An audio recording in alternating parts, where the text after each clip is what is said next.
I'm Tara Brabazon. I'm the Dean of Graduate Research at Flinders University, and welcome to Vlog 171, Academia on the Edge. You didn't know I was going to call it that. It's exciting. It's my pleasure. Of course, I've got a guest here who is an incredible woman, an inspirational woman, and one of the finest minds in the world.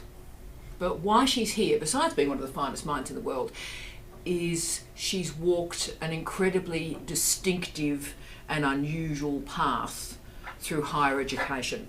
Dr Leanne McRae is the research officer in the School of Media, Creative Arts and Social Inquiry at Curtin University in Western Australia. She holds expertise in, I'm going to try, media studies, communication, cultural studies, tourism studies, creative industries, terrorism studies, disability studies, leisure studies, sports studies, city imaging. How am I going? Yeah, I think that covers it. But she's also got this fascinating emerging expertise in deviant leisure that we might also explore too. She completed her PhD early in the 2000s at Murdoch University. Bloody long time ago. I know. We're old. God, speak for yourself, girl. At Murdoch University, she was, and you'll notice that I've used the word was rather than is, she was a revelatory teacher and a researcher still who is shaking the very foundations of knowledge. Whenever she sees a barrier or a border of knowledge, she doesn't just tap at it, she knocks that barrier down. So Leanne, welcome to the vlog. Thank you so much for having me. Is this as weird for you as it appears for me? It's very odd. It's like we get the band back together. I'm very happy. Yes, the band's back together. We've spent a lot of hundreds, nay thousands of hours together, and we're apart a lot of the time now, but when we come together it's always very special, and we made a decision today to go hard. And in the McCray Brabazon land, when we go hard, good luck. I hope you enjoy it. So look, Leanne, let's start with the update question, if you will. It's been about a decade and a half since you finished your PhD. Yeah. Tell us about that decade and a half. Tell us about that time. Well, it's been... I don't want to use cliches because I think cliches really don't encapsulate the complexity of what happened, but in many ways it was actually quite mundane. Well, it has been really. Yeah. I mean, I'd like to say it's been extraordinary and a roller coaster and all these wonderful, all these things have been happening, but it's actually been grind. It's actually been, start on such a good note, didn't I? That's it. But you've been grinding out a living. Yes, absolutely. I mean, I started teaching when I started my master's degree. Yes, at Edith Cowan University. Yeah. What year was that? That was like 1998 or something. Yes. And I'm like 21 or 22 or something, and that job enabled me to have an income while I was doing doing my higher degree studies because I didn't have scholarship. Yes. So I could work one day a week. I lived in a box. You did? I lived in a box, but I could afford the rent, I could pay the bills, and I'd have the rest of the week when I wasn't marking free to study, to write, to do the things that I wanted to do. And so there was this kind of very aspirational type thing that this was kind of like a placeholder until I finished, that I could work, I could finish, and then move into, back in those days, a level A position. Yes. And, then onward and upward, fingers crossed. Yeah. But that never happened. And so I stayed in that job in its various iterations for 15 years. Yeah. So that's an interesting place to start, and the grinding out of a living, and you've made a great living. Yes. You've made a living, you've paid your bills, and you've never been on any sort of public support or public subsidy. You've stayed and you've earned a living and you've paid your bills through academic life, but a very odd component of academic life that we may get to. Well, I was signing a new contract every 12 weeks. It was like, every semester, it was on a trimester structure, and I didn't know that I was going to be employed the next block. And so every time you kind of shunted up each cohort, you'd sign another contract. And so I did that for 15 years. And so there's a level of mundanity to that. It's just like, right, you're putting your head down, having to do what you need to do because other opportunities aren't manifesting for a variety of reasons. And so you're ahead really, because that's where all of us are now. That what you've just described is international higher education. So you are 15 years ahead, which is why we're having this conversation, so we can learn from you and get a sense of what you're feeling about what did happen and what is happening now. So my next question is really, are you angry? Are you frustrated? Are you confused? Are you howling at the moon about the lack of quality posts in Australian universities? Where are you at, I suppose, emotionally?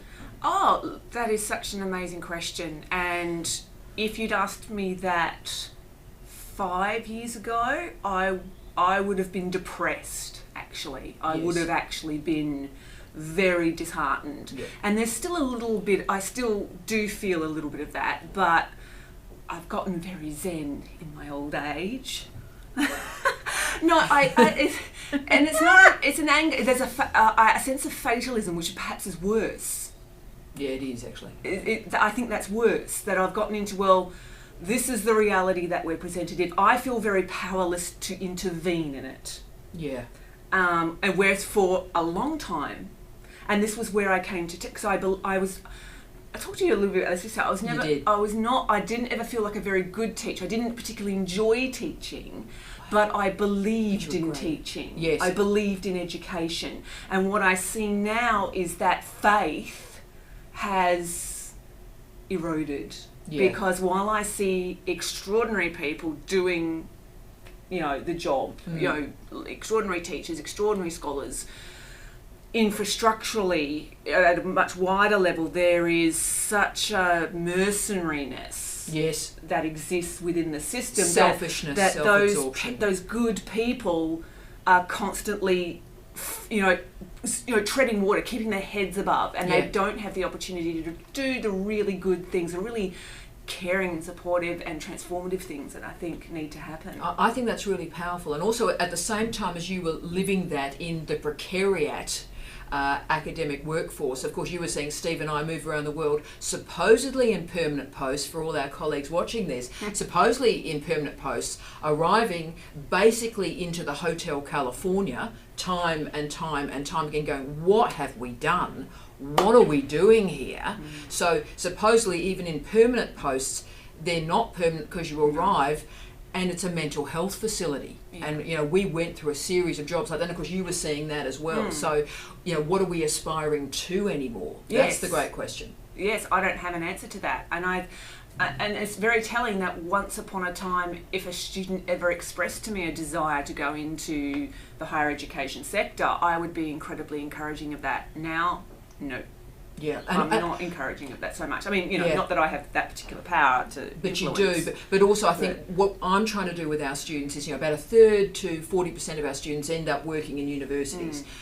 But I want them to go into it with their eyes open. And in some ways, that's what this vlog series is about, is the best and the brightest and the extraordinary. Some bad things can happen. I'll use the word corrupt. Some corrupt things can happen. And, the way life turns, it doesn't end up that way. So there's going to be some happier endings we'll get to shortly, but talk to me. But Steve said something really important to me that I remember years ago when I was feeling particularly despondent about not only the educational landscape, but the political landscape as well. And I was like, you do that throwaway line, I'm leaving the country. You're not really, but, I'm leaving the country. And Steve wrote back to me and said, please don't.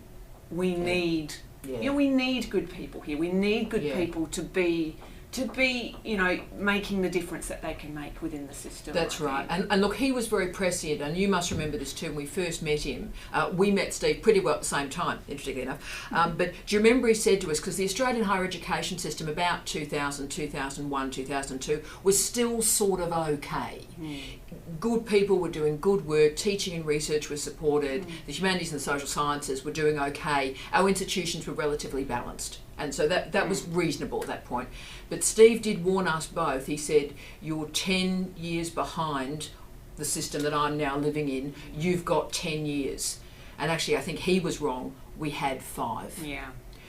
we had 5 years, and now basically the entire world is like what we're living in Australia at the moment. But let's get to something more positive in a really negative, soul-destroying way. Okay. And your first book, Terrorism, Consumption and Leisure, and I'll get the subtitle right because I love it, Spaces for Harm in a Post-Crash Era. Now, you're doing a seminar for Flinders University tomorrow. You have some enormous fans at this university. She's laughing, who have read this book, put it throughout their thesis, and they're just a little bit obsessed by you. Okay, so you're going to be doing a gig tomorrow with the people like they've cancelled work, they've cancelled tutorials so they can see you tomorrow. Now, this book has thrown a bomb, quite appropriately, at acceptable understandings of consumption, of leisure, of terrorism. So it's fascinating. I was in a gig last week and people were still talking about reception theory, and I'm going, really, guys? Really? We're still there? Good luck with that. But this book really throws a bomb at all of this. So how did this happen? How did this brain exploding piece become your first book? Yeah, it's kind of a big angry thing, this book that I've written. It's not a big book, but it's a lot of rage and a lot of, well, and, you know, but actually productive rage. There's destructive rage where it's just, you know, like you say, howling at the system.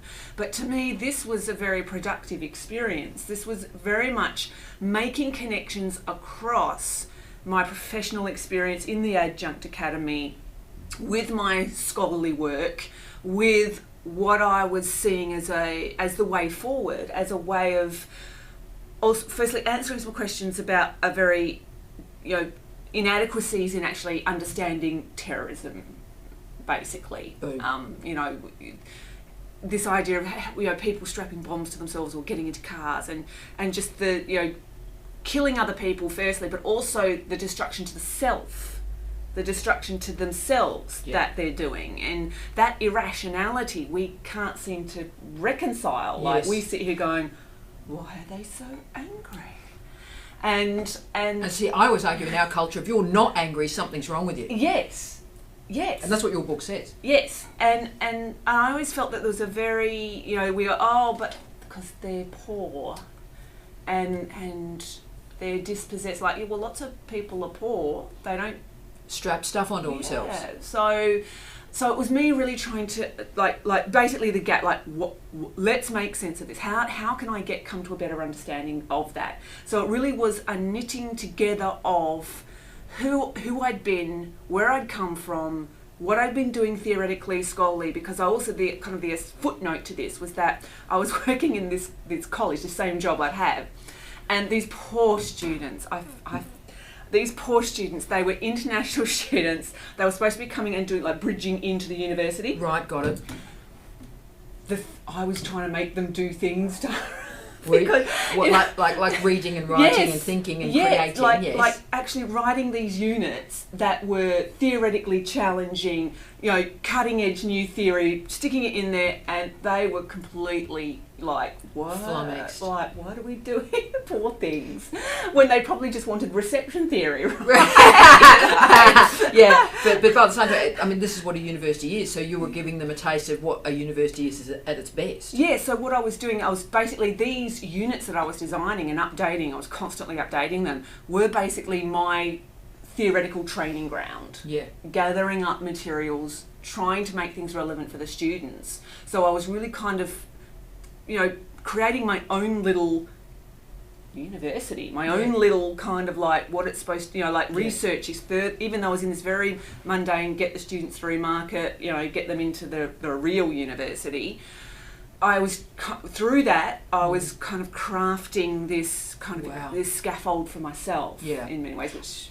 And you're contributing to some of the most important debates on planet Earth at the moment. I mean, claustropolitan sociology, the ultra-realist criminology. Hi, guys. I mean, Leanne, you're very much locked into that moment and movement. It's a minoritarian movement, but it's some of the smartest people in the world are working that stream at the moment, and that's where your book is positioned. Extraordinary. Now, you've now got, in the next year or so it's like, just like the gates have opened, right? So in the next year to 18 months, you've got a series of projects in place and a series of books in place. So this interests me because so often people write one great book and then they can't go again. It's like the second album, right? So you do one great album and then the second album, nothing. Oasis. But Stone Roses more appropriately. So, but you're not the Stone Roses. Thank God. No, you're more the Beatles. So what is now occurring? You've got all these projects. So how has that happened and where has that power come from? Excitement for discovering new things. That's always been my motivation. That's always, it sounds like a very naive position to be in, but I was only ever a very average student. No, seriously, no, I was, because I was only ever a CB, like average student. But what I always had was the thirst. What I always had was I was interested in stuff. Like I literally finished my undergraduate degree and went, what am I going to do with this degree? What do I like doing? Well, I like learning stuff, so I'll try something else. And so I did a master's. Okay, I finished this master's degree. I still really like learning stuff. So I did a PhD. And so that still is very naively the motivation, that I'm interested in stuff, that I want to find out new things. Intrinsic motivation to learn. Yes. And so really, I'm striking while the iron is hot in the terms of that. I'm in a position right now where I can craft out the time for it. I don't know what's going to happen in 5 years. And you've let that go. Yes. It seems to me in some ways you've let go of the planning. Like in 5 years' time, my career is going to be, all that's gone for you now. No, it's all gone. Yeah. I just want to focus on the things that I'm interested in and trust that will build the next stepping stone and the next stepping stone. And it may all fall in a heap, but then another door will open and there'll be something else. So you're still an optimist, but let's talk through the projects. Obviously, you and I are finishing off what will be Steve's last book on moving on up. So we're looking at third-tier cities, small cities, and their movement cultures. So it's the next stage, really, in physical cultural studies. So we're probably, 6 months away from that one, maybe 5? I've got one more chapter to write for that. And I'm finishing up the bits around it. So that's one, but tell me about the other ones. Well, the second book for me is called A Crowdsourced Syllabus. Yes, now this is interesting to me, yep. So Crowdsourced Syllabus, a curriculum for resistance. So this has been really fascinating to me. There's been an emergence in the online environment, a series of curricula. Okay, thank you. That are around specific moments, events, movements. And so, for example, there's a Trump syllabus. There's actually 3 of them. There's a Trump syllabus. There's a new fascism syllabus. There's a Standing Rock. There's a Beyonce Lemonade. Look, I saw that syllabus, and I saw it. And I would like to do that. Yeah, I would like to do that. Me too. But so, I find that odd because so they're like events. So an event. So it's not even like Trump studies. No. An event becomes a syllabus, which is then published. Well, there's a hashtag that's attached to it, and it's scholars goes, okay, do you have reading that you think needs to go in this syllabus? Do you have assessment that you think should go in this syllabus or something? And so it's kind of like there's this hashtag, and you can contribute to the hashtag. Yeah, I love it. It's like it blows your brain away. So this, I think, is really interesting in terms of what is education, what is resistance, what is public education, what is public citizenship. Yes. So I think there's some. I haven't fully fleshed it out. This is the project for this year, for the next 6 months. Yep. That's what I'm going to be working on, working out. How this has all come about. It started with Ferguson in the United States. Oh yeah. And it's kind of exploded out from there. There's a Standing Rock syllabus, which is extraordinary. That's the one I saw. Yeah. That's the first one I saw. Yeah, it's incredible. Like the amount of material. They've actually got a full pedagogy in place. Oh wow! See, that's almost a post-studies. I can't even think about that as a post-disciplinary space. But it's SOTL, so it's a scholarship of teaching and learning, but it's so much more, I think. Yes. Oh, wow. So this is astounding. Now, the next question, interesting, it comes directly from your answer there. And you and I are going to have a scrag fight about this, I think. Okay. You are an outstanding teacher who no longer teaches. Leanne is the best teacher I ever worked with. how many countries, where have I been? 4 countries. How many countries have I been? I can't even remember. 9 universities. The best teacher I've ever worked with. Like, there's you, and there's daylight, and more daylight, and more daylight, and daylight saving, and then the next person, right? No, there's not. Yeah, there is. So you just need to just calm the farm girl. So, but you are an outstanding teacher who no longer teaches. And sort of as someone who sort of trained you to teach and be extraordinary and change the world, I'm deeply saddened by that. So how is... sorry. No, your life. I've trained you to go be fantastic, and you are. But why? Oh, it's soul destroying. I can't bear it. It just breaks my heart. Right. It really does. I always felt I was an adequate teacher. You taught me to teach. No, seriously, you taught me how to teach, and I took those skills and just... I'm very good at, you give me skills, and then I go and apply it. And extend it and transform it. I'm very good at doing that. I'm very good at taking instruction. Scaffolding, I'd say, but still moving on. But I always felt I was never doing enough. And that cascaded over the years as the education sector started to crumble. It did. And I felt like I needed to do more and more just to get them even to a basic, where I thought was an adequate level of critical thinking. Yes.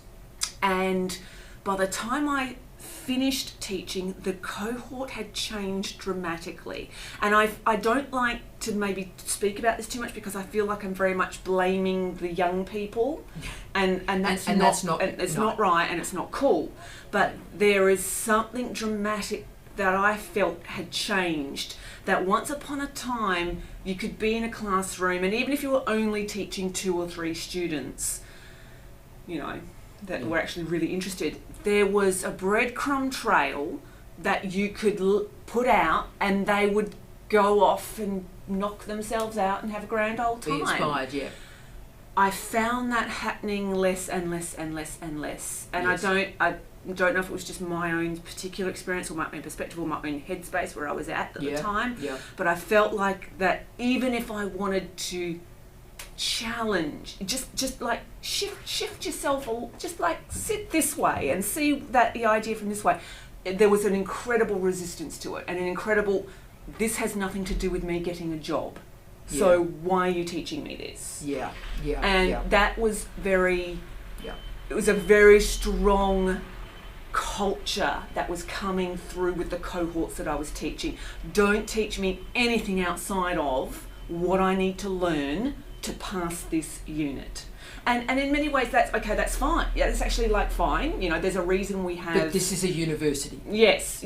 So there's a reason we have outcome, and we have these things, we have assessment, And rubrics and so forth for transparency, which I'm in favour of. Yes, absolutely. And I kind of... But there was a real mercenariness about it. There was a real staunch kind of no. Yeah. No. And that really started to get to me. Yeah. And by the time of course I had a series of crises towards the end of that cascaded personally and professionally. That's right. And so by the end the day I realised I didn't have to teach. Yes. I was so relieved. It was a blessed relief. It was like, oh, thank God. Yeah. So just for everybody out there, you're probably as upset as I am, and I'm trying to not get upset. But I think this is why I wanted you to hear Leanne and look at Leanne today, because this is what the system has done to people. This is what the system has done to people. Firstly, it's made our students underachieve. So to lose that aspiration, that motivation, that desire, that passion to transcend, to do more, to be more, excellence, an excellence model for teaching and learning. We now have a compliance model of teaching and learning, and for truly outstanding teachers and educators, at a certain point after 15, 16 years in the adjunct academy, they'll go, you know what, there's an easier way to make a living. Isn't that extraordinary? Oh, wow. Now, you're speaking to our wonderful PhD students at Flinders University, and they are remarkable human beings, and you'll see a lot of them through the week. But you're also, I think, speaking to a lot of our PhD students around the world who are part of our YouTube channel, for which we are very grateful, and there's hundreds of thousands of people, and that's great. Now, you produced an incredible PhD. You've produced an incredible book with more coming. You're widely published. The other thing we're not talking about is how many articles and book chapters and stuff are you at? Is it 40 or 50? Yeah, I never count. I sort of did, and I put your CV in front of some people the last couple of days, and they were going, right, is this woman a senior lecturer or an associate professor? I went, no, she's not. She was in the Adjunct Academy, and now she's a research officer. And they were like, right, so what's going on here? So you're an incredible teacher, incredible researcher. Why are you not in a stable academic post? Let's just ask it. Okay, good question. They don't exist anymore, I think, is the first answer to that. Or where they do exist, it's incredible. There's a whole load of other things going on that aren't just about your CV. That when the positions do come up, so am I allowed to say this on video? Yeah, look, you probably are, because look, I always say, well, Leanne, I'll lead into it by saying, you and I have always said, and the wonderful Steve did as well, we did it by just sort of working it out, but we always thought about 40% of jobs that were advertised were already filled in some form. Yeah. Now, you know what, I think, from what I've seen in this life, it's probably much higher than that. Yeah, and where it's not is in probably the regional universities and the more edgy, innovative universities. That's when they're open, I think. But yeah, mates look after mates look after mates. I think that's the deal. And you know, look, and maybe a part of me kind of is okay with it. 'Cause we had a situation a few months ago where a job came up, and it was kind of like this kind of job went round, and I was kind of like, this is interesting, this good job. And then it kind of came to, oh no, that's that person's job. They've had to reapply for their job. Yeah. Do you know what I mean? Yeah, I do. So you go, oh no, I'm not going to waste my time. And secondly, that should be that, why is that person having to reapply for their own job? So you're an ethical, decent person. And, I mean, and maybe that's part of checks and balances, as, that people have to be accountable for the positions that they're in. But there's a whole series of complexities around that. Yeah. And see, my worry is you've given up, and I felt you give up 10 years ago, because Steve and I were writing references, you're applying for these jobs, and you're being told, oh no, that job's lined up for somebody else, in the interview often. But also, the other thing is my own unwillingness to travel. I was wondering if you were going to go there. Yeah. So I like where I live. I am a terrible, terrible traveller. The fact that I'm here is a goddamn miracle. I thought thus.